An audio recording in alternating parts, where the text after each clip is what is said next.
Powered by Elodic Digital Marketing Solutions. The Couture 303 podcast is now officially sponsored by Dapper Turkish Barbers in Hunts Cross. You can find them on Wood End Avenue and they do the full service there. The hair, the beard, the ears, the nose, the cutthroat, hot towels, the lot. It's the only barbers I ever go to. Fantastic service, great lads. No need to book, just pop in and see them 7 days a week. If you want a nice sick fade like mine, you will not be disappointed. The absolute best in the area. That's Dapper Turkish Barbers, Wood End Avenue, Hunts Cross. And now back to the show. The Couture 303 podcast with Jay Viper. Welcome back, guys, to another very, very special episode of the Couture 303 podcast with me, Jay Viper. My guest today, when I go back to when I first showed an interest in dance music, this guy was the tape I bought. And this guy has been at the top of my list since I started doing these podcasts. Please welcome to the show, the one and only Mr. Dave Graham. What an intro. How are we, Dave? Mate, that is so nice. Thank you so much. It's all bollocks. I fucking don't like it. I've never heard of it. Listen, honestly, all jokes aside, Dave, thank you so much for doing this. I know I've been pestering you for quite some time. You're welcome. And I know you don't do these things as well. I know, I do my research. And you're not a fan of podcasts for whatever reason, so I am really honoured to have you on the show. It is such I'm made up. You've asked me, mate, to come back and do it. The biggest thing for me is I'm not always here, and some people think like, who do you think he is? Why doesn't he ever do them? And everyone else is doing them. The truth is, I'm just not always here when people want you to do them. So I'm very grateful. Thank you so much. Back, so I'm going to start like I always start with anyone who listens to the podcast or watches it online will know where I'm going to go with this. The first question I always ask, where and when were you born, mate? Born in 1965. Big birthday for me next year. Massive birthday for me. In Liverpool, Breck Road.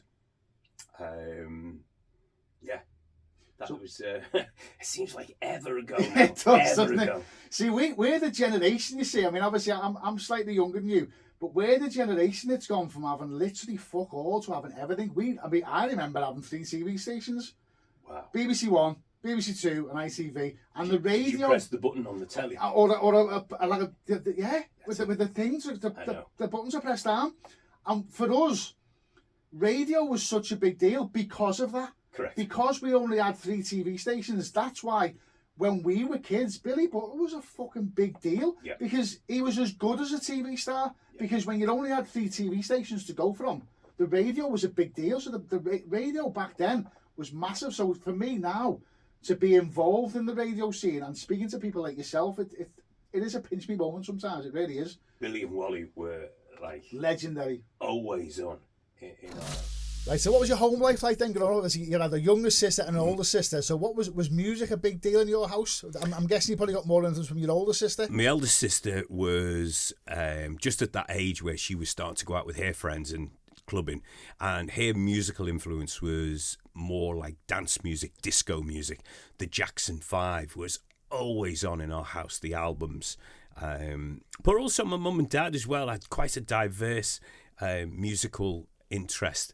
Like my mum would listen to everything from country and western music to the Beatles. My dad, he used to love like Shirley Bassey, but Perry Como, he'd love classical music. There was honestly a huge, from one end of the spectrum right the way through to the other. So music, when you're quite young, you don't really know what you like until one day that musical door in your head opens and you think, I've heard that. Because it's been played that many times, you don't pick up on every particular genre of music, but then dance music at a very, very early age because of my elder sister. And then my younger sister did as well. When Michael Jackson became just Michael Jackson without Jackson 5, she would always have his albums on, and I was always like, wow, this is amazing. What's this? You don't really know what it is. You just listen to it, because in them days it wasn't really defined, was it, as disco music. It was just pop music, wasn't it? That was on the radio all the time.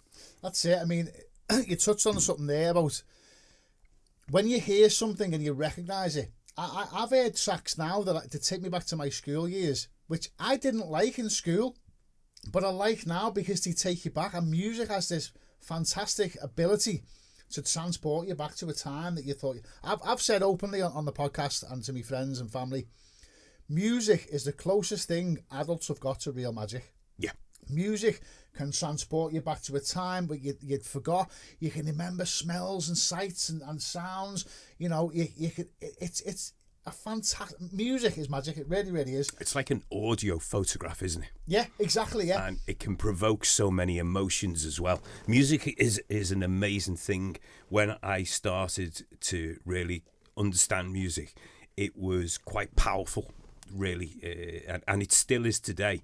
How it can transport you to different places. Yeah. You can close your eyes. There was a certain song that was played at my mum's funeral, and still to this day, probably about 2 years ago, we were in a restaurant when we were in America, and this song came on, and I was with a big group of people, and people were looking at me, and I didn't realise I was just in buckets of tears, because it just took me straight back, sitting at the front of the church, saying goodbye to my mum, and that's powerful, that, mate. That's not just a powerful because of the situation of losing your mum.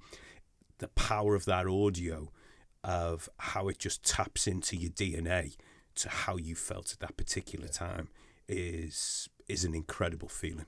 Yeah, there's music. I mean, I've got quite an eclectic taste myself. I like rock music and heavy metal, but I also obviously like dance music as well. I remember when I think it was the Drome. You'd left the Drome. We'll touch on the Drome a little bit later. I think it was New Year's Eve, I'm going to say 94 to 95 maybe, and Six was on with Cyanide, and the bagpipes were on stage, and then he brought Secret Bass in,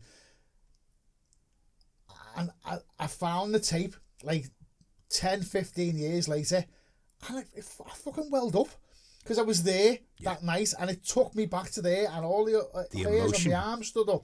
Unbelievable. Music's fantastic, and you know, as again you touched on there, it doesn't matter about genre when you were a kid. No. You didn't know if it was disco, pop, jazz, no idea. Whatever. You just liked music. You just liked it, yeah. First track I ever bought was Baker Street, Jerry Rafferty. Yeah. I remember saving up my pocket money, and it was on the radio all the time. I loved the sax in it. It was incredible. And then the week after, I started saving me money all the time. So I thought, these are great, these little discs, aren't they? You just play the same track. There was probably no groove left in it by the time. But you know, what was Jerry Rafferty? What was Baker Street? It was just a pop track, wasn't it? Yeah. But it was a brilliant one. It was one of them good ones. And then I think the first 12-inch I ever bought was Chic. And that was a big thing when 12 inches came out for us. On one side was I Want Your Love. But again, when you flipped it over, you had Le Freak and Chic Sheer. And all three tracks are just as good as, you know. So but a 12-inch track then, I thought I was the man walking down and how old were you then? Street. Oh, my God, no. I couldn't do the maths. I'd have to take my shoes and socks off, mate. I was young, mate. I was really young, yeah. There was a little record shop on the corner of Breck Road called Chris's.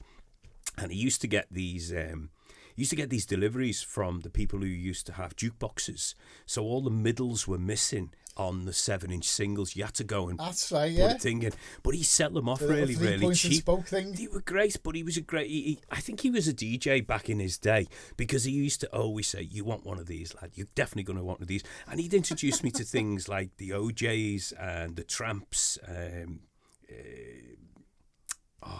Parliament, and just... like really heavy music that I put it on in the house, and my mum and dad were going like, get this crap off. It's not music. What is this? You know, my dad's listening to, you know, like classical music and like Perry Como and, you know, great ballad music. And then all of a sudden I put something on that's just like from another era. And then you know, don't you? Then you know, you think, this is my bag. Yeah. For my mum and dad don't get it. I've found something. I've got something here that needs polishing. This is a diamond. Yeah.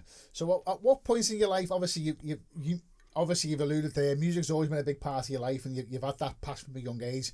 At what point or at what age did you think, I want to start? Because as a DJ, I think all we are is show-offs. All we're doing is saying to a big room of people, listen to this. This is fucking brilliant, this. Yeah. So at what point did you decide that you were going to take it to because I know you didn't start in the clubs, you started more in pubs and functions and stuff like that. Is that right? So what was the turning point for you? I think DJs are messengers. That's all we are. We're just messengers delivering hopefully something that no one else has ever heard before, or a different way of playing it. That's what a DJ really is. I started when I was young, probably when my nan passed away.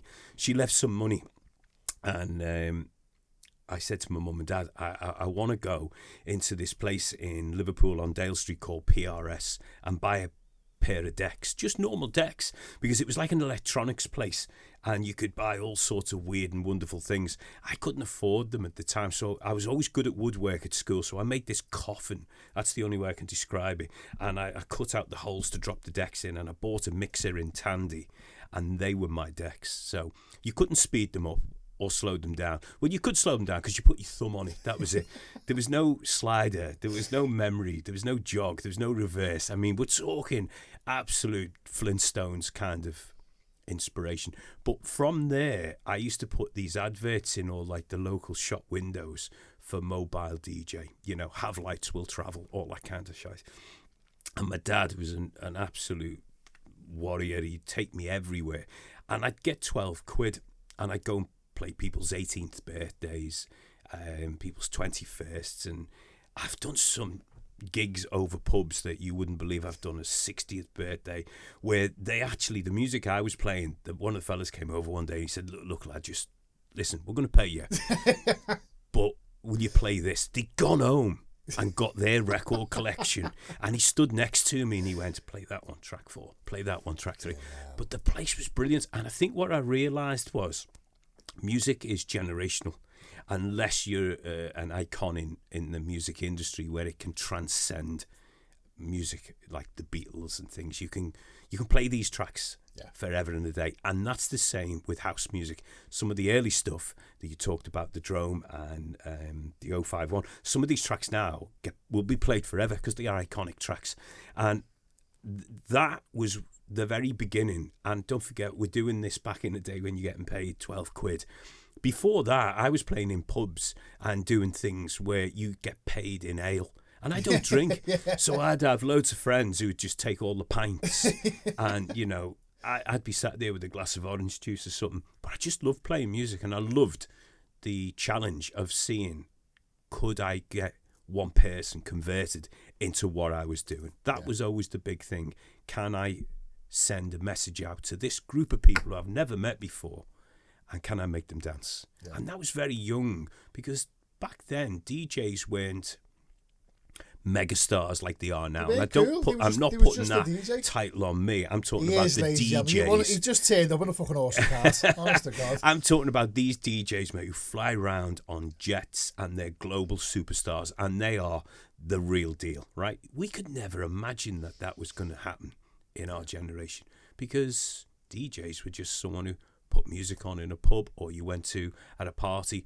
You would never go and see a mobile DJ play somewhere for his taste in music. It didn't happen. Mike Nolan was saying when he started in the Quad, they used to DJ with their back to the crowd. Correct. That's how the formats change. I mean, imagine going to a club now.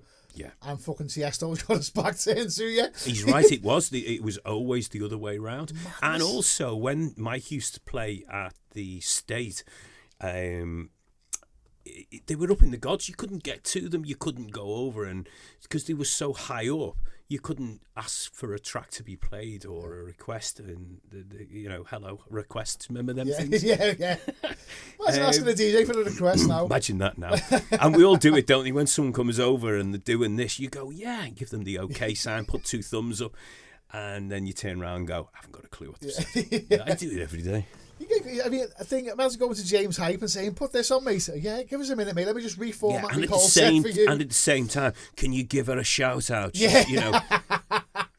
Doesn't happen. It's mad. I mean, I obviously I work in a factory with a lot of older guys, and their idea of a DJ is still on the mic. Yeah. So they'll say, what you say on the mic? I don't say anything on the mic. Yeah. What? Taxi for Heighton. Yeah.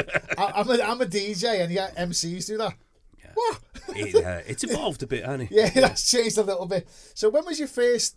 So obviously you're doing your functions, shall we say? When did it start to change? Did you discover the music first, or how did it turn out where you went from pubs and functions to actual clubs? And where was the first club you actually did a proper gig at? I did a gig for a mate of mine in Liverpool called The Venue off Seal Street. He was going on holiday. It was bonfire night, and he was away with his girlfriend or something. It was something mad. His name was Ian, and he said to me, "Would you cover for me?" And I had this great collection of dance music I'd been building up from the jobs I was doing in the day and from glass collecting in the night. I used to go glass collecting. I've worked behind the bar, and then I had a job in the day. I was a joiner, then I was a baker, then I was a Candlestick chef. maker. God, I did everything. Anything to make money, I was doing it to fuel my vinyl junkiness. That's what it was. So I had the collection, I had the music, there wasn't a problem. And I played it, and it was bonfire night.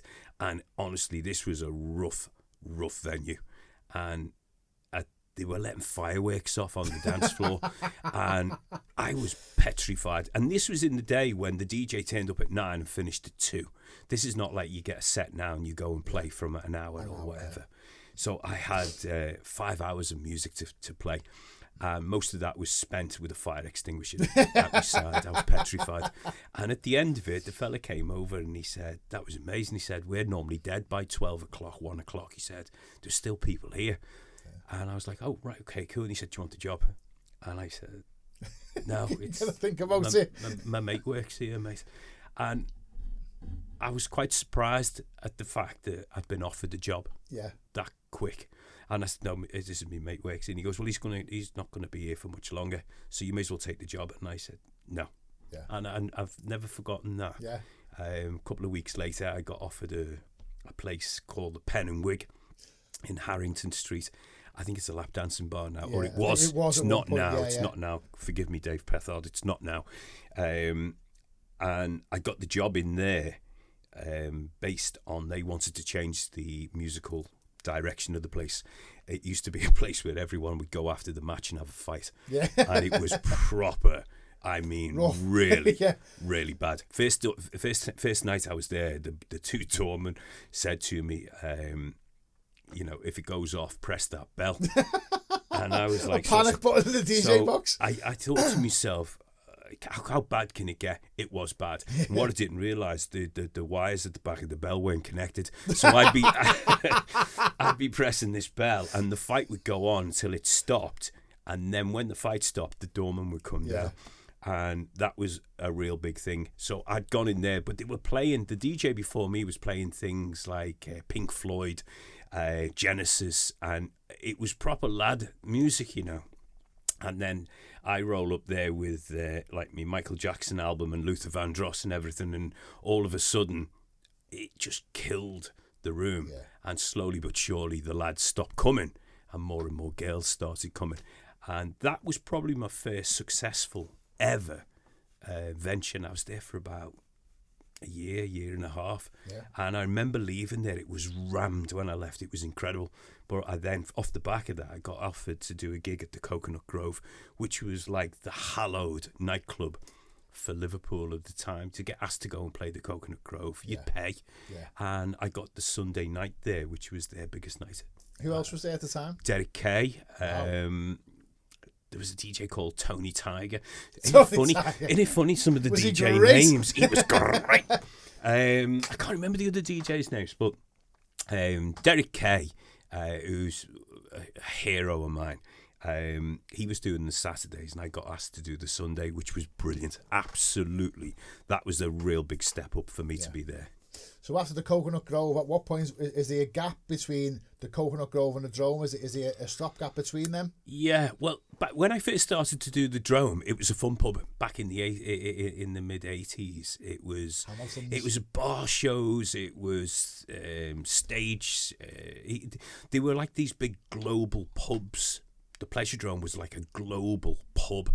Like your local pub will hold, 50, 60 people. The Pleasuredrome held over 2,000. And they were putting nights on throughout the week. Mad, crazy things. I'm trying to think of that thing they do in Camp and Furnace. Bongos Bingo. That kind of thing. It was like that in the 80s.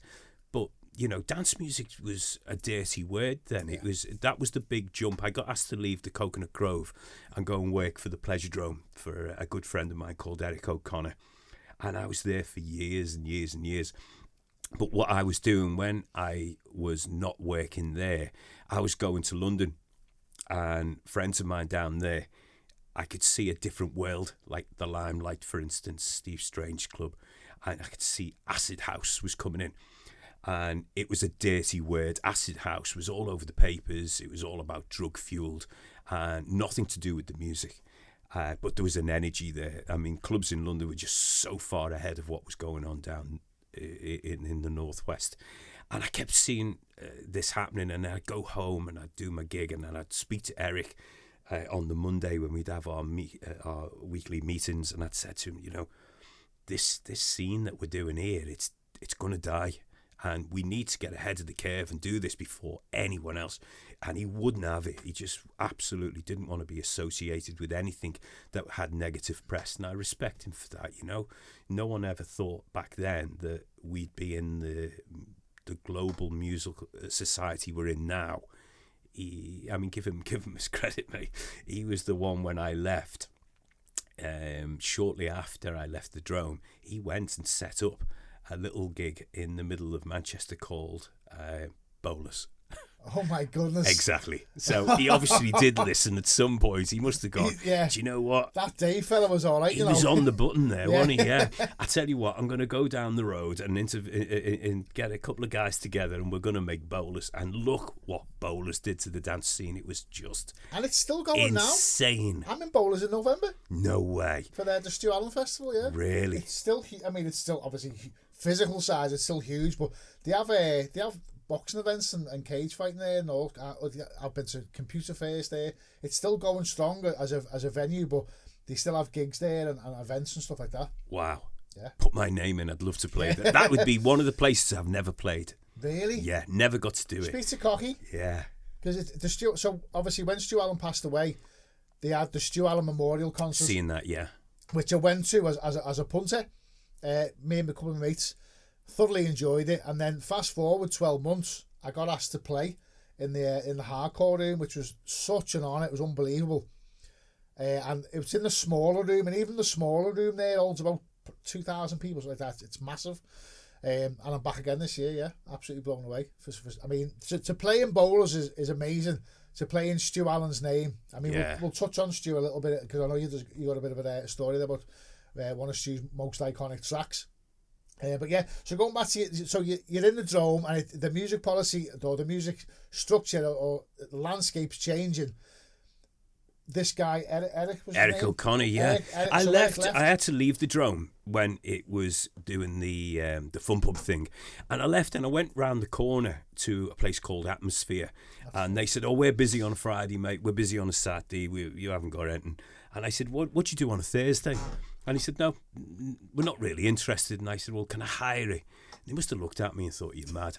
Anyway, we put a Thursday night on, and it was rammed. And I always remember it snowing. I remember coming out the house and thinking, this is going to be disaster. I got there and there was a queue round the block to play. And I was like, wow, we've cracked it. Yeah. I played there for about 4 months, and Eric rang me up and he said, do you want to go for dinner? And we had a good chat, and he said, I'm going to let you do what you want to do in the Pleasuredrome. And I said, if I come back, oh God, this must be 90. Yeah. 1990. He said, I'm going to let you do it. And maybe 89, 90. And I said, I will, but the minute you interfere with anything that we do, it won't work. No disrespect. I loved Eric, honestly. I still to this day I do. He gave me so much great business acumen to do what I wanted to do. And he said, I promise you. Anyway, cut a long story short, Eric was only there a short amount of time, and it was taken over by the people who own the state in Liverpool. Oh, wow. And they were great. Yeah, they were superb. They just came to me and said, we're your new boss. We'll see you on a Monday to pay you. Crack on. And I was like, this is real. I can do what I want now. Carte blanche. And it really was. It went from that point to... And it's funny, I was looking at pictures the other day trying to get some ideas back, because I don't really revisit the Drome days that much, but it was ground zero for me, the Pleasuredrome. And it was at a time when, truth be known, dance music was properly rumbling, but it's not like it was global today, but it was properly rumbling.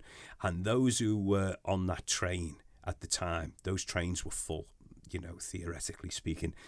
And we put these nights on. And I say nights, the Drome didn't open till 8 o'clock, but there was people queuing. And it's all documented. You only need to go on to like Facebook and YouTube, and you can see these kids queuing up in the day, like 4:30, 5, 6 o'clock, wrapped around the building before the doors opened.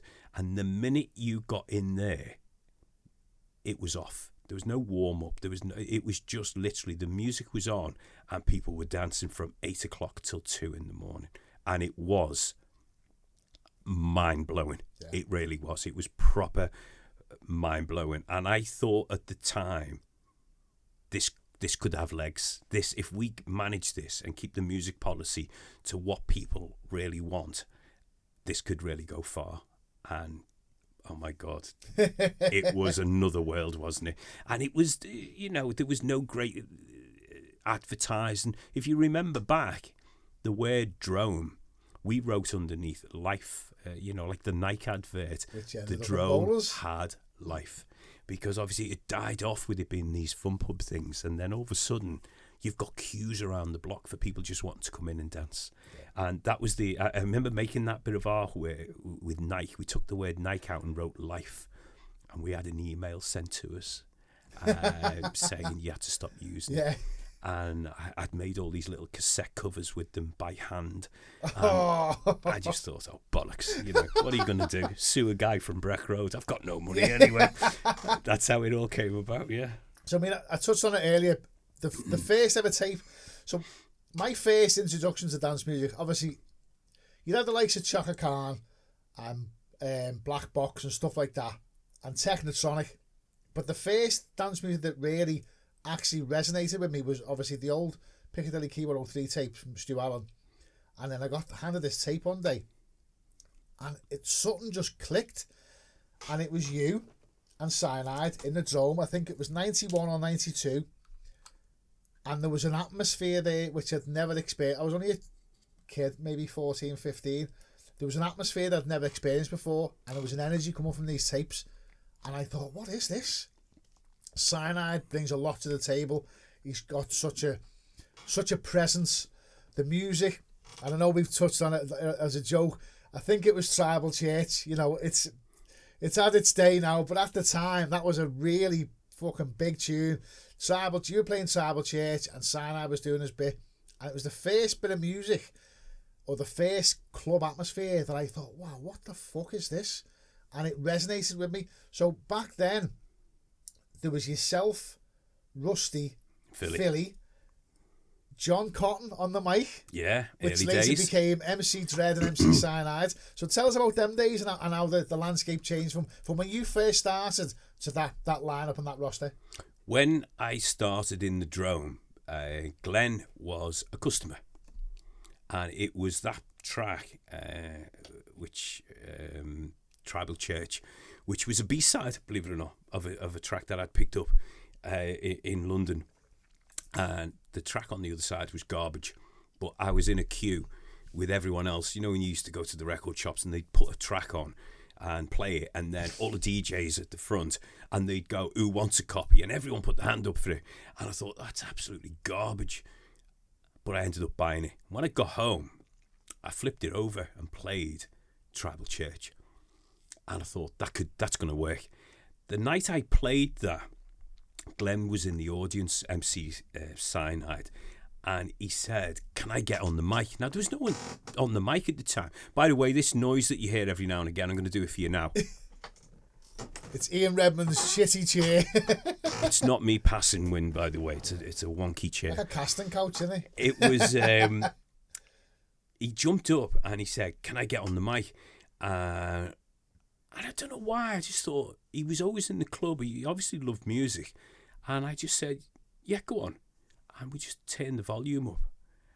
And I swear to you, and I've sold him a million times, he was so monumental in getting the music that I was playing at that time across, because he sold it in a different way. He's not like most MCs you hear, and I use the word MC for menacing chants. I think they can ruin a set of a DJ. And all that. Promise you, they can just ruin it. And Glenn wasn't. He was brilliant. His timing, his whole projection was incredible, and he alone was very, very responsible for taking the Drome from where it was at the very humble stages at the beginning to where it ended up. I have everything to thank for Glenn. He was an incredible part of that journey. He certainly was. So in the early days of Drome, you had some fantastic guests there. So I know one of the guests you had there before they were a household name was the Prodigy. Do you remember that? We were playing Charlie Says forever. It came out, and a mate of mine got it for me. I think it was Hot Wax in it may have been Warrington or Manchester.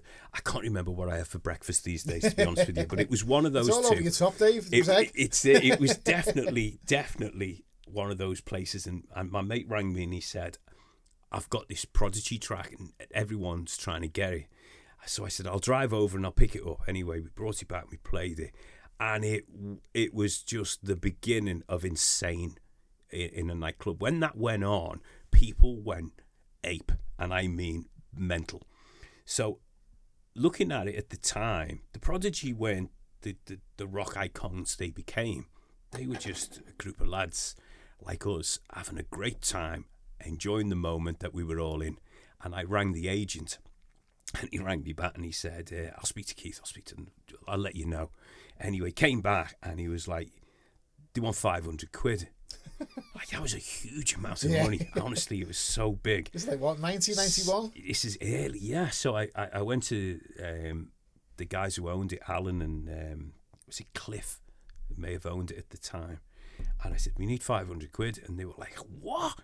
And I said, "They're not going to play for like 6 weeks." And they were like, "Well, it may not be big track then."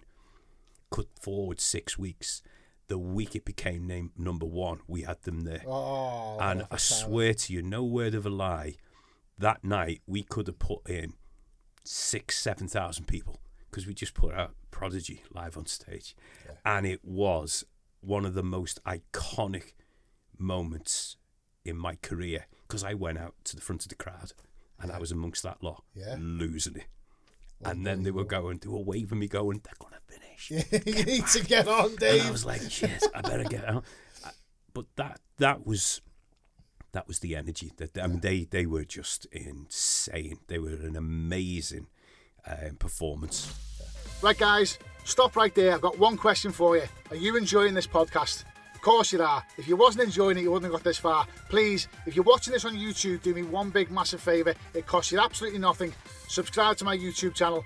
Give one of the videos a thumbs up. Leave a nice little comment. If you're listening to this on Spotify or Apple Music or Amazon Podcasts or anything like that, please like, share, subscribe. It costs absolutely nothing and it does me a massive favour. There's 40 plus episodes already available to watch or listen to. Some absolute legends in the scene, local heroes, DJs, MCs, music producers. Please like, share, subscribe, and I'll see you on the next one, guys. Any other memorable guests from the days, from the early days? We had loads of DJs on. We had Rat Pack on, SS. Had loads to do with more like harder, faster breakbeat DJs at the time. We'd had Carl on with the very last night that I was there, and then I left then. But I played with Carl on loads of different things, like Northgate Arena. We did a festival in a field somewhere. The lads, Chris Lyons, put an amazing party on in Northgate Arena in Chester, and Carl Cox and I think SS and myself were the three DJs who did it. So I knew Carl quite well. So to get him over to Liverpool, get him over to play on these gigs that we were playing was quite good. But again, at the time, he was becoming like a really, he was on lots and lots of the bigger stages. And I mean, what a coup to get him on the last night that I'm going to play, and he comes along. I mean, that was just, I still love him to this day. He's one of my idols, he really is. That was only fair. So the first tape I ever bought, you may remember this, I think it was 93, which is the last time you played the Drome, and it was a grey cover was the Carl Cox one, and like a bluey, green and purple one was your one. It was, I think it was your last night. 2-pack tape, wasn't it? No, well, it wasn't 2 packs. It was 2 tapes. 2 tapes. Yeah, was and I bought them both, and then I went back then, and I bought. There was a triple pack which had 2 gold and 1 silver. The silver one had Urban Cookie Collective on. Wow. And the gold one was August Bank Holiday, and one was something else. And then I went back and started buying all your other tapes. Then, so back for those who don't remember. In the 90s, you must have made a small fortune off tapes. Because, I mean, I remember, here's a story as well. I remember going to Groove Records, and at this point, I was buying 6 tapes. And I'd bought all the 6 tapes. I bought all the Dave Graham tapes from the Drome and all before that. Because he used to bring them out every month. Okay. And I had them all. And the 3-pack and the double pack and all that. And I bought all the 6 tapes. And this guy said, have you tried this one? It's DJ Confusion. He's like 6, and it was Les Calvus, the cheeky cunt. He sold me his own tape. So if you could put a figure on it, how much money did you make off the tapes back then? Do you know what was funny? We do these tapes, and at the end of the night, we'd have a box of them. We used to go to this place called RT. It was a place in Rainhill somewhere, and they used to make these tapes. They used to stop one of their machines just to do a run for us, because we get to the end of that week and they go, there's another 3 hours, you can have that run of the tapes, and we'd sell them from one end of the country to the other, because we, at the record shop, we'd have people coming into us with their tapes, and we'd say, well, there's a box, there's 500 tapes there, see if you can sell them to other shops up and down the country. So we'd have our tapes down in Black Market in London, and it was amazing, because they'd come back and go, oh my God, they want more. So we would keep just running them. To be honest with you, I don't think I ever seen any of the money. I think the people I was doing it with put me under so much pressure. You need to do another tape. You need to do Dave Graham and the Wardrobe mix. You need to do a Dave Graham Walking the Dog mix. And I was just happy doing them, to be honest. I used to just love it. At the time, I bought this 4-track tape machine. And instead of it being 4 tracks, I took them all from being stereo. Boring bit, by the way, everyone. Make a cup of tea. And I started using this 4-track, quite clever. So instead of it being stereo, I'd make 2 tracks out of one. And you could do so many things. And I'd write these things up. People would come to me and go, how many decks have you got in your house? But that's how I did it. And of course, that made them stand out so much more from everyone else. And off the back of that, you got more gigs. And off the back of that, you got more notoriety, I suppose. I remember that. I remember one of the tapes. And there was, now you mentioned, I'd completely forgot about that. There was like a sound effect. And then it'd kick into like a clip from the Drome. And then it'd phase into something else, and I never got onto that. That was quite clever, that, and it did make your tapes really unique. They were different to what everyone else was doing, and I think that's because, I suppose, now if you look at the equipment that you can make these things now. You could on the CDJs that you've got loops, you've got things that can take you backwards, forwards. It's incredible. I wish that equipment was available back at the very beginning of my career. That would have been something else, but I had a 4-track and that was it. You had that, and how you mixed them and how things dropped in and out and how you did the programming of them were different to everyone else. There was another good mate of mine called Steve, DJ Vertigo, and there was always a competition in the Northwest who would have the biggest selling tape. Yeah. And sorry, Steve, I won. So one of the other major guests from the Drome back in the day was a legend by the name of Stu Allen. We've spoken about before. Yeah. You had a bit of an interaction with Stu Allen in the studio, didn't you? How did that come about? We made a track. He came up. He played for us quite a few times, Stu, and he's a really nice fellow, mate. Dead humble. And he'd turn up, he'd do his set. But the thing with Stu, at that time, he'd be going off to play somewhere like Helter Skelter or somewhere down in Birmingham, or he'd come in, play his set, and then he'd go, give us a ring, we'll go in the studio. We made a little track together, which was great. But the real big thing that we did, he made a track called Visa, and he sent me 2 copies. I don't know why. And I rang him and said to him, I've got 2 copies here. And he went, oh, must have been late at night. I've just dropped 2 in by mistake. He said, give one to someone else. And I was like, no way. And what we used to do is to put the 2 copies on and play one just a little bit behind the other. And oh my God, the fun we had doing that, because you were like remixing someone, and you know, Stu Allen's like he's a god, isn't he? In the early stages of dance music, and we became really, really good mates. Very sad when he passed, and I think the other thing I noticed when he passed away is the amount of people who are in the industry now who looked at Stu for. He was like the catalyst of. You know, from his radio show, the Key 103 show that he put on, was our only real dance music for the Northwest. Radio 1, obviously you had Tongi at the very, very early days. But Stu Allen was for the Northwest. He was the voice of what was being played. And people would tune in. And it was amazing when he passed how many people that you think, oh, I never thought they would have listened to his show. I never thought they'd be influenced by him. But he brought so much to the scene, didn't he? He was a proper renegade. I spoke to Alison, his wife, recently. I think it was privately, and I said to her, you've got to understand, I've been on In Demand now for over 12 months. I probably wouldn't have been a DJ, and certainly wouldn't have been a radio broadcaster if it wasn't for Stu Allen. Yeah. And even now, and I take it with a pinch of salt, but when people compare my show to Stu's, the difference with my show and Stu's is when Stu was doing it, it was groundbreaking. Yeah. He was pioneering this new sound. I'm just playing old school. I can't take the credit for that. But just to be mentioned in the same fucking breath as Stu Allen, it really does touch me. People say, oh, it just takes me back to the, you know, someone called me the Liverpool Stu Allen. And, you know, pinch of salt and all that, but it's still a fucking really humble thing. And, I take an immense amount of pride. And like I say, he influenced me in a way that, as you said there, that was our introduction to dance music.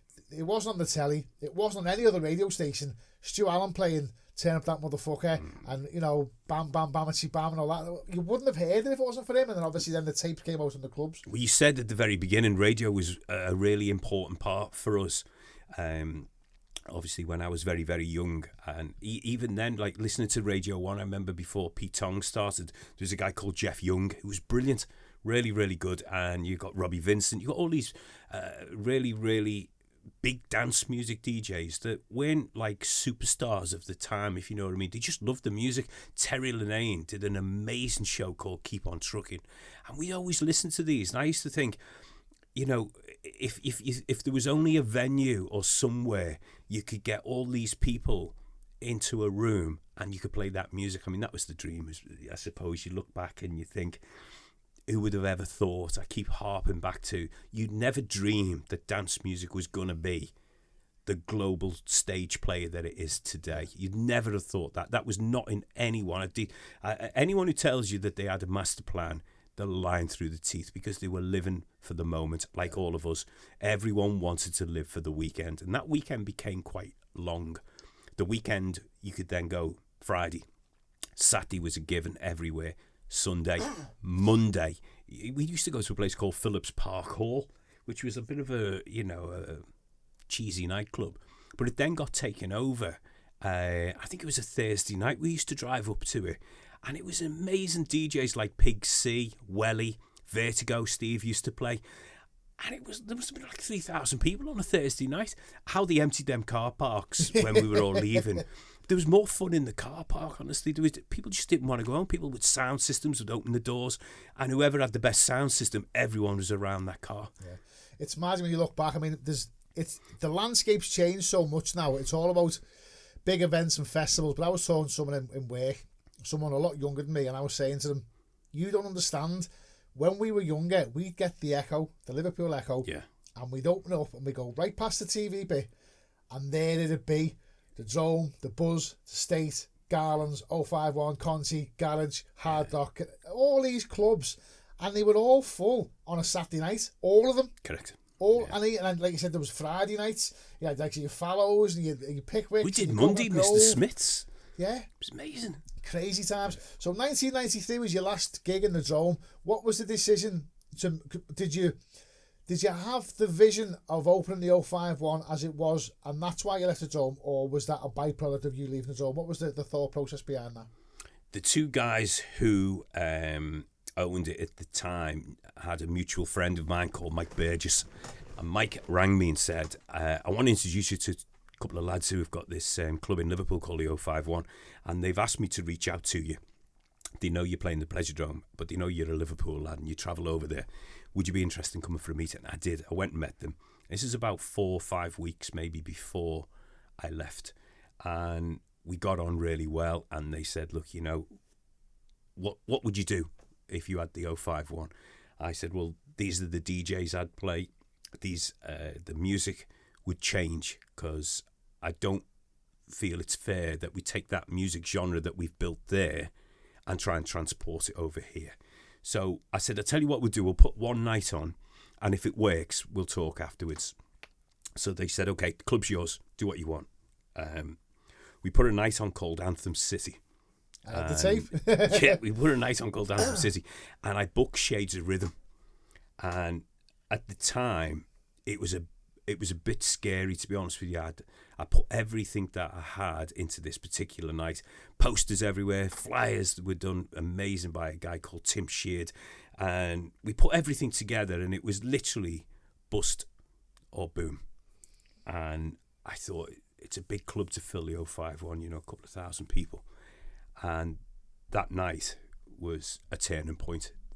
I played the music I wanted to play. It was different for what we were playing the week before in the Pleasuredrome. And that meeting on the Monday with the two Johns, they were like, okay, do you want to be part of the club? And that was the beginning of I think it was about 8 or 9 year journey. We just kept going and kept going and kept going. And yeah, some memories there. I could write a book about that club. I know, yeah. I really Who'd could. ever thought the 051 had opened back up again, eh? Well, it was owned originally by James Barton and Paul. I think it was Paul Smith. I can't remember now. Could be wrong, but I know James Barton had a big part in it.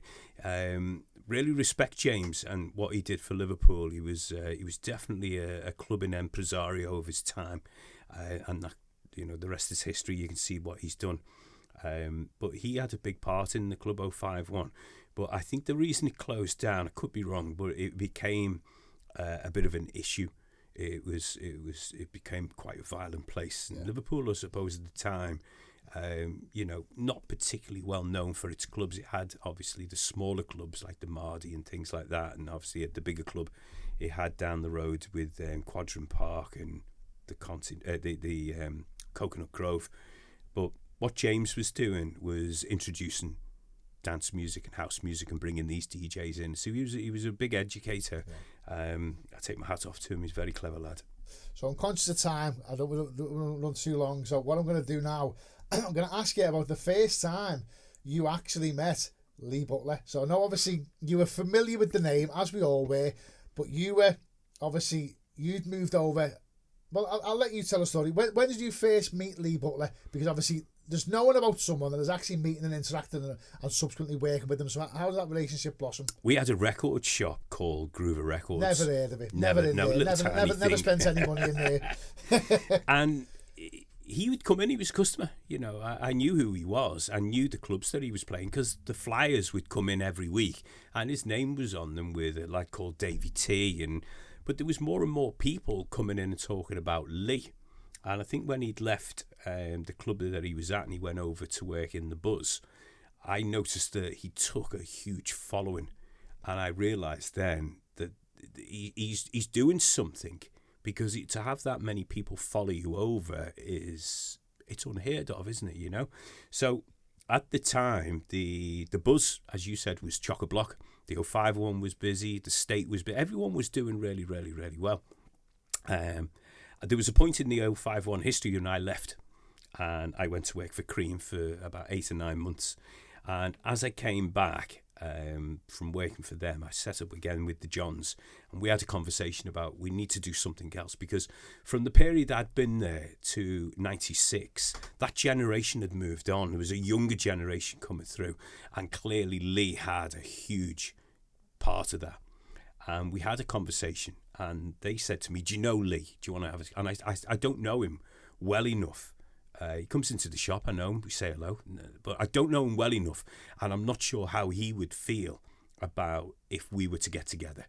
and to do something. Lee may be like, well, I don't need to come to the club. I've got my following. You've got your following. How would it work? Because musically, he was playing A and I was playing B. So that's how it all came together. The two Johns went and met him, and I think they bumped into him on Bold Street, and they had a chat. And after that, he rang me and said, let's go and have a drink. We sat down, and he had so much energy and so many ideas, and I had so many different things that I wanted to do. And I said, it's how you weave these together, because it can either work or it can just be a car crash. 4 years in, it was just phenomenal. Yeah, it was just an explosion. There was nothing bigger at that time. The mid to late 90s, you couldn't go anywhere in Liverpool without seeing your two guys' names. Yeah, you became synonymous with Clubland. Yeah, we had it in our own names, but together it was just a different atmosphere. It was a different trajectory. We went off in a completely. It was full on. Yeah. It was a younger audience. It was more energetic. We were going out to Ibiza and watching what was going on there. We were coming back and going, right, we need these foam machines. We need to get confetti cannons. We need to be getting these DJs. We need to be playing this can.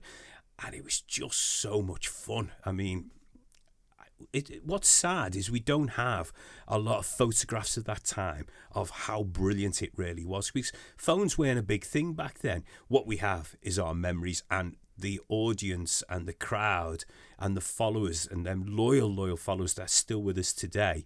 That's the imprint that we made. They remember what we did, and they're the people who still support us to this day. Yeah. So obviously you worked with Lee for quite a lot of time, and you still work them to this day. You're still very working with him on Saturday. Exactly. Yeah. Well, by the time this goes out, that'll have been. So I hope it went really well. Obviously Lee's quite publicly spoke about his troubles in the past. Was there any evidence from your part? Obviously, you were working quite a lot with Lee. He said recently in either a podcast or something of that nature, it got to the point where people were having to drag him out the house because he was so deep into his addiction. And obviously, he started this break free movement now, and thankfully he's out of that. But from your point of view, from your perspective, was there any evidence that you've seen? Did you realise he was that bad at the time? Yeah.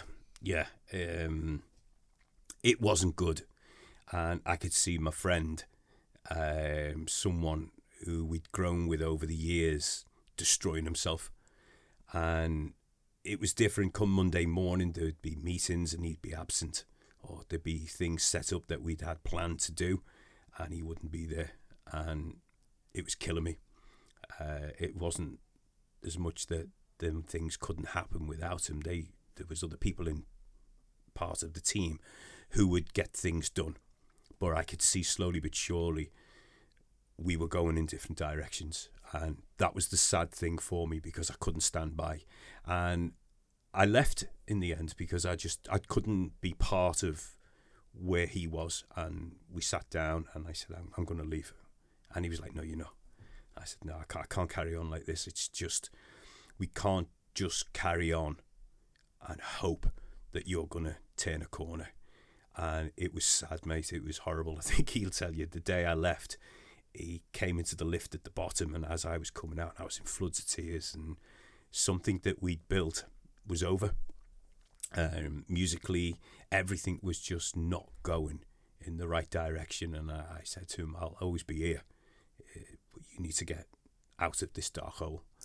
And that was a time that I always look back on and think, could I have done more? No, couldn't, because I think when you're that deep, you just keep people away from you. You just literally surround yourself in a bubble of people who believe in what you're doing, and that's the worst case scenario. Someone needs to come in and say to you, stop, and you need to listen to them. Don't listen to them people around you, because they will always keep you in that glory hole. Yeah, well, that's it. I mean, when you're as popular and as iconic as Lee is, you've got to want to do it, because let's be honest, if you're Lee Butler and you go to a club and you're trying to abstain, well, guess what? Someone's going to offer it to you, because you're Lee Butler. He needed to. You don't know. I mean, have you spoke to him since about that? Because that parting of ways could have been instrumental in his change.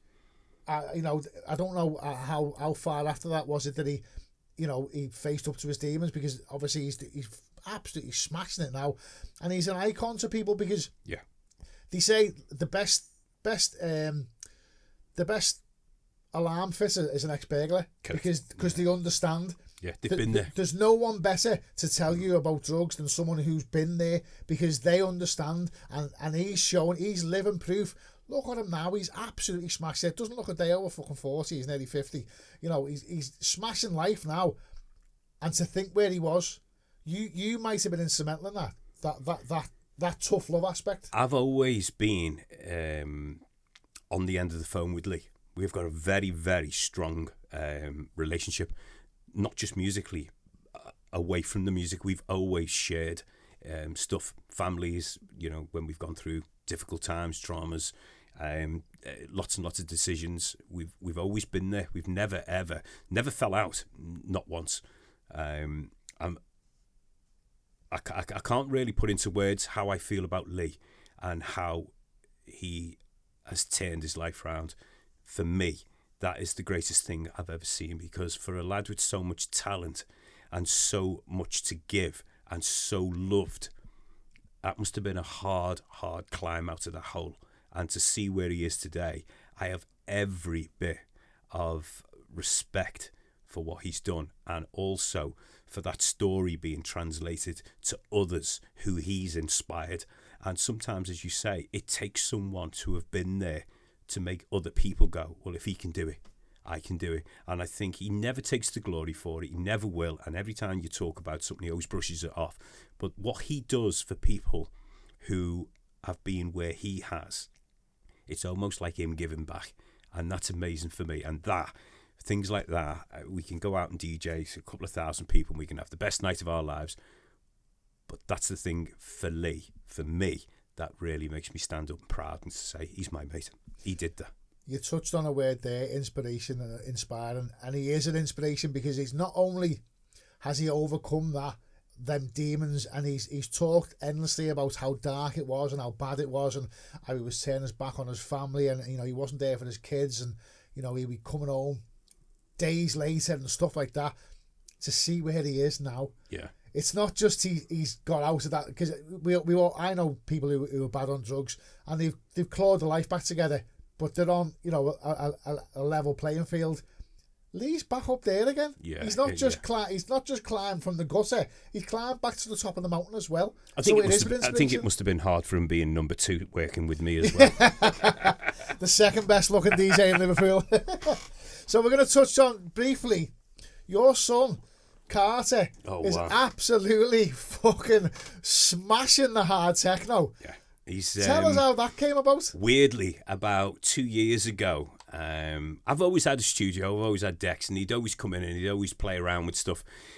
And then, like all teenagers, they locked themselves away in the bedroom, and all you can hear is music and headphones, and you're thinking, God, what's he listening to? What's he, you know, maybe he's on YouTube and he's downloading stuff. And he came down one day, and we were having something to eat. Me and my missus were sitting there, and he came down with his laptop, and he said, have a listen to this, Dad. And he did a track called Give Me a Motherfucking Break. And he played it. He played this track, and me and Mum sort of went, of course, you know, if it sounded like someone playing the bagpipes, if it's your kids, mate, it's the best thing you've ever heard. So we were like, that's great, that's son. And she was like, oh, love, that's amazing. You know, that's absolutely great. 2 or 3 days later, he comes back down, and he's white as a ghost. And he goes, Dad, I'm going to play something to you, and I'm not sure how to tell you what's happened. There's a DJ called Nico Moreno, who is like techno god. Okay, this is a DJ who's like Carl Cox, Fatboy Slim, David Guetta, all rolled into one, a musical producer. And he ended one of his sets with Give Me a Break. Something like 10,000 kids in this arena. And he turns round, he's filmed it, and he sent it to Carter and said, thanks, man. Wow. And we were like, that we were contacted by so many record labels to say, we want to sign it. Of course, it got signed. Off the back of that, he's just carried on and carried on. He's played for the PARTY lads up in Scotland. He's doing something with I think it's Second Speed, and in 2 weeks he's got his ultimate gig. He's playing for Teletech in Manchester, which is like they're the biggest guys on the block right now. And he's just turned 17, and he's the most humble kid you will ever meet in your life. He's just we're so proud of him, and he just nothing, just like, well, it could all end tomorrow. He has the same attitude as me, is enjoy the moment, mate. It may not last, and we love that. And the tracks that he's got now, he must have about 80 tracks. He's got about 7 or 8 signed all around the world, different places. But some of the stuff he's got coming out is just obscene. For anyone who likes the hard techno, honest to God, and I'm not just saying it because he's here, listen to this kid's tracks. He's absolutely unbelievable. Hard techno, not floaty Balearic. No, it's dirty, isn't it? Yeah, it's it not should come with a bottle of top, Cynic Bang or something to clean you up after you've played it. Yeah, he's a good lad. We're very proud of him, and it's great of him to see him play a few times as well. He played in Glasgow, and I went up, and it was amazing because I sort of float round at the back of the club, and they open the doors at like 8 o'clock. It's almost like revisiting the Drome. The doors are open at 8. By 8:30 the doors are closed, the club's full, and your lad goes on. There's a moment there's a few tears, and you feel good, apart from a couple of people coming up and saying, "Are you a policeman?" It's such a young crowd. It really is. Right, so we've got to touch on this. Recently, when the time this podcast goes out, recently there was an announcement made for a night in Club 051, a Drome Revival night. Now, for the first time in the history of Drome reunions, Drome revivals, Drome whatever, Drome themed nights, you are involved. Yeah. And now I spoke to you today on the phone, and you told me a number of years ago a guy called Ian Kenyon, he was doing retro tracks, and he'd done a Quadrant Park reunion, and it was massive, and he wanted to do a Drome reunion. I think he ended up doing about 4 or 5 of them. Yeah. He offered you, as you said, an arm, a leg, another arm. Yeah. And you said no. No. So the question I've got to ask you, Dave, is why now? Well, I've not been paid an arm and a leg, well, although Steve may tell you he has. I just think I'm 60 next year, and there's a lot of people still who love that music. And to be honest with you, without that period in my life, I may not have got to where I am now. And I've never really wanted to do it unless it was done properly. And give Steve and the guys here in Demand, if they do something, they will do it right. And it was not until Steve said, we're going to do this, and this is going to be the format, and these are who people who we're going to do, and this is how we're going to do it. And I was a bit like, do you know what? I probably don't have most of them tracks now. They're either broken or they sound like bonfire wood in the background. They're that badly scratched. And I said, do you know what? It's a good time, and I'm in the right place to do it now. I think I've got an hour. And to be honest with you, it's really excited me, because I've not played that music since the last day I was with Carl Cox in the Pleasuredrome. I've never done it. I've never ever played one reunion, and believe me, mate, there's been some fabulous offers put on the table for me to go and do it. It was never about money. It's always been about, I've got to feel like I'm going to contribute and do something. And it's also a good way for me to sort of give a nod back to those people. And it is those people from the very, very beginning who have supported me all the way through my musical career. They've changed as my music has changed, and they've supported me. And I don't know. There's going to be a lot of Voltarol given out, because I really don't know how many people's joints are going to withstand that. But it's going to be an amazing night. And I think, can we give anything away yet? No? Well, yeah, so this is going to go out after the announcement. So. Oh, right, okay. Westbam. Wow. Trixie. Wow. Cyanide. The Rusty's coming back as well. Yeah, and I think I said the other day there should be some kind of projector or something. Philly needs to be there as well. Yeah. God bless his soul. I hope someone's got a good picture of maybe the three of us. Yeah. That would be. I think spiritually, mate, he'll be there, because he was such a big part. Him and Dave used to set up the Pleasuredrome. Just incredible for me. It Double was impact. Just So Rusty. important. Absolutely. So I hope there's a picture there. I was on the phone to Rusty the other day, and we were talking about it, and he was like, I can't believe you're doing it. And I was like, I know, it's good. It's the right time. It's just the right way to do it, you know. See, the thing is, so Steve Cocky approached me, must be close to 12 months ago now, and he said, I'm thinking of doing a drone night in the 051. Instantly, like, for a man of my age, as hard as it's going to get. I'm not going to say fully erect, but, you know, I was half-mast, shall we say. I was rubbery. I was like, wow. And he said, who do you think we should have on? And I said, and I'm not just saying it because you're here, I said, well, listen, the holy grail for the drone, because it's never happened before, I said, cyanide's a must. You've got to have cyanide. It wouldn't be a drone night without cyanide. No, It'd be disingenuous to have someone else on. Cyanide's a given. Six is still doing the rounds, get Six on. I said, if you can get Dave Graham on the same night as Six, I said, do you understand? That's Hulk Hogan versus Ultimate Warrior. That's Batman versus Superman. Brilliant. There's little kids creaming the little gym jams now, just at the thought of that even happening. That's the holy grail. Six and Dave Graham on a drone night has never happened before. No. It's that big of a deal. It I really think is. as well, they're going to do it as the year progressed as well. I think they're going to start where we began. And I think obviously tricks will come in later on, and then the PAs and the guest DJs will come on. So it will flow really, really good. The music will get tougher, it'll get harder, and it'll get more, you know, to where it ended in its glory days. Yeah. So yeah, I can't wait, to be honest with you. It's going to be really special. Right, yeah, I'm going to have to find a wig with a ponytail on. Yeah, oh yeah, you could go shave a little goatee in, little ponytail. We should do a podcast just on the Drome, you know. Oh yeah, absolutely. We should do one just on that and the music. Right, we're going to finish off now, Dave, with some quick fire questions. Fire. Dave Graham, I will take your first answer and your first answer only. Are you ready? I am. On chips, ketchup or mayonnaise? Ketchup. Oh, you answered that fast.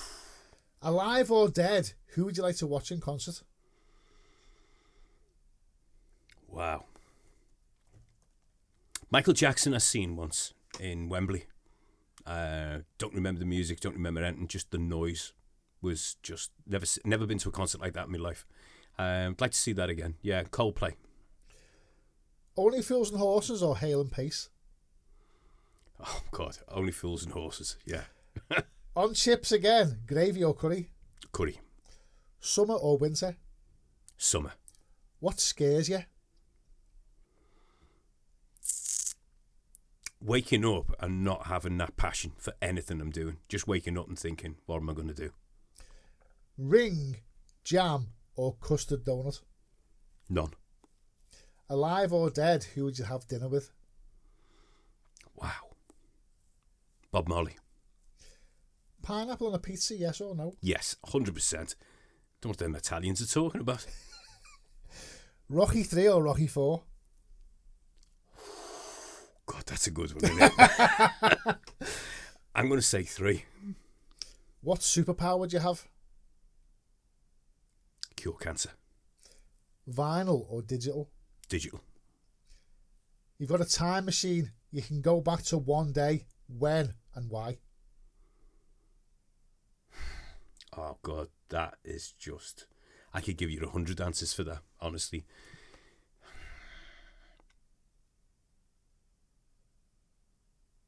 See me, mum. And ask her if she was proud. I'm sure she is, Dave. Who's your favourite DJ or dance act? I have many. Carl Cox. I love David Guetta. I love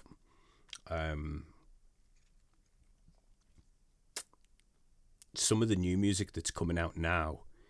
It just blows me away. Yeah. There's too many to answer, but if it was from my period, I'd say those two were the most influential to me. Yeah. A full English or a roast dinner? Roast dinner. If this was a movie, who would play you and who would play me? Everyone thinks I'm turning Asian, so Ken Hom would probably play me right now. And what's the best podcast you've ever been on? Oh, it's this, mate. It's got to be this, hasn't it? It's the only one I've agreed to do ever. Right, Dave. Brilliant, mate. Thank you so much. I really can't thank you enough for this, mate. It's been an insightful chat. We've just gone over the hour. Not too bad there. Not bad. We had to skip over a few, but yeah, we'll do another one just on the Drome. That'd be in great. The near future. Yeah. Thank you for tuning in, guys. Don't forget, you can catch 40 plus episodes on YouTube if you want to watch them, or you can go to Spotify, Apple Music, Apple Podcasts, Google Podcasts, Amazon Music, all that jazz. I don't know who or what's next. I've got a pretty good idea. Don't forget, like, share, subscribe, and once again, a big, massive thank you to the one and only Mr. Dave Graham. Cheers, mate.